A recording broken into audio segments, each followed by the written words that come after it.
sarili ko, parang takot mawala ang buhay na himala. Siguro kailangan ko na rin naman na tumaya. Di ko alam bakit ganito, ano ba dapat nang para sa'yo? Isipin ko bakit ganito, paano na to, paano ba to, o paano sa'yo?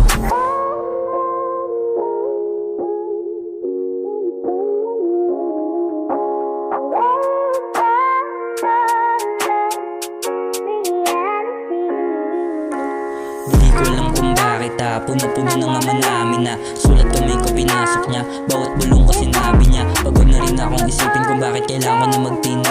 Di ko na rin namalaya sarili ko ay parang nahinto. May mga demonyo na bumubulong sa aking paligid, gustong malulong. Takot makulong sa sarili ko, parang gustong tumalon. Ayoko na doon, sistema na yon. Sino ba yun at ano ako doon? Ano ako yun? Bakit ganun? Sumalangit nawa tumalon sa balon.